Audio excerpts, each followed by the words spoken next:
వికలాంగులు వితంతువులు ఎవరైతున్నారో అందరూ ఓ మల్కై ముచ్చట బాగినండ్రుల్లో ఈ నెల 8 తారీఖు నాడు మీ ఊళ్ళో ఉన్న పంచాయత్ బోర్డు కాడికి పొద్దుగాల 10 గొట్టంగా పోవాలి. మన ముఖ్యమంత్రి కేసీఆర్ సార్ మీ అందరికి పింఛన్లు వంచుతున్నాడు. ముసలోళ్లకు వితంతువులకు 1000 రూపాయలు, వికలాంగులకు 1500 రూపాయలు పింఛన్ ఇస్తారట. అది కూడా నగతే లెక్క పెట్టిస్తారా. అర్థమైందా ముచ్చట? దసరా దీవుల సంధి పనితనం సురువు చేస్తున్నామని చెప్పలే కేసీఆర్ సారు. అగో గా పనితనంలో పింఛన్ పని ఈ నెల 8 తారీఖు సంధి విడుదల చేస్తున్నారు. మీరైతే దరఖాస్తు పెట్టుకున్నారు కదా మొన్న. పెట్టుకుంటే కథమే మీ పింఛన్ వచ్చి మీ జేబులో పడుతుంది. మళ్ళా మీకు ఈ గ్రామ పంచాయతీ పొంట తిరుగుడు నెల నెలకు పట్టువారిని కలుసుడు ఈ బాధ ఉండదు. వచ్చే నెల సంధి మీ పింఛన్ పైసలు బ్యాంకులో వేస్తారు. మీరు బ్యాంకుకు పోయి తెచ్చుకోవాలి. ఖాతాలు కూడా తెరిచి తయారే ఉన్నారు కాబట్టి ఆ పని కూడా బిరాన్నే ఒడిసిపోతుంది. ఇంకేమన్నా ఉంటే మన సర్కారు వాళ్ళు వివరాలు చెప్తారు. 500 పెన్షన్ 1500 రూపాయలు చేయడం, ఆ పెన్షన్ల కొత్త కార్యక్రమం కూడా మరి నవంబర్ 8, 9 తారీఖుల్లో పెద్ద ఎత్తున చేపట్టబోతా ఉన్నాం. మళ్ళీ మీరు 8 తారీఖు 2016 రూపాయలకు పెంచుతున్నాం. వికలాంగుల పెన్షన్ 1500 నుంచి రూపాయలు 3016కు పెంచుతూ ఉన్నాం. వృద్ధాప్య పెన్షన్ వయో పరిమితిని 65 ఏళ్ల నుంచి 57 సంవత్సరాలకు తగ్గించి కొత్తగా మరో 6-7 లక్షల మందికి పెన్షన్ అందించబోతున్నాం.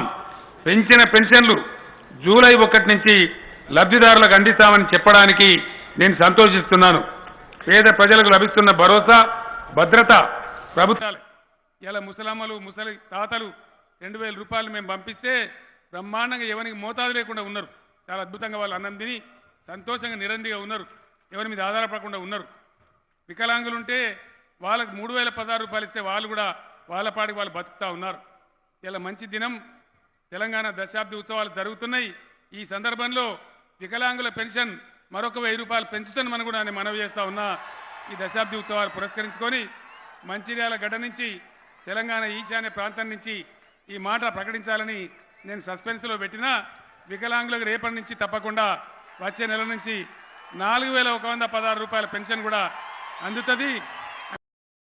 పంచక మాటలు విందామా? పెన్షన్ ఎంత వస్తుంది? 2000 వస్తుంది కదా. వచ్చే నెల నీకు 4000 నీ ఖాతాలో పడతాయి. డిసెంబర్ 9 నాడు పెద్దమ్మ 2000 కాదు, ఇందిరమ్మ రాజ్యం వచ్చి నీకు 4000 రూపాయల పెన్షన్ వస్తుంది.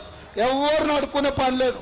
ఇంతకుముందే సీన్ చెప్పి నీ మనోడు వచ్చి నీ కాళ్ళు ఎత్తుతాడు. పెట్రోల్కు 500 1000 ఇయ్యమని. సాల్సాలే నీ గారడి మాటలు ఆపు. నీ నరుకుడు మాటలు. 100 రోజులకే మీ వంకర బుద్ధి తెలిసింది. చెప్పి 4 నెలలైంది. ఆ 4000 దేవుడెరుగు. వచ్చే 2000కే చక్కగా దిక్కులేదు. అందుకే పేదల కోసం కొడుకు మీదనో కోడల మీదనో బిడ్డ మీదనో అల్లుడి మీదనో ఆధారపడకుండా మందు గోళీలు కొనుక్కోవాలనుకున్నా మనవాడికి చాక్లెట్ కొనియాలన్నా ప్రతి నెల 4000 రూపాయలు నీ ఖాతాలో వేసే బాధ్యత సోనియమ్మ తీసుకున్నది. ఆశ చూపి గద్దెనెక్కినవు. నమ్మినందుకు నట్టేట ముంచినవు. సక్కదనంగా పాలిచ్చే బర్రె నొదులుకొని జాడిచ్చిదాన్ని దున్నపోతుని తెచ్చుకున్నట్టున్నది. ఇప్పటికే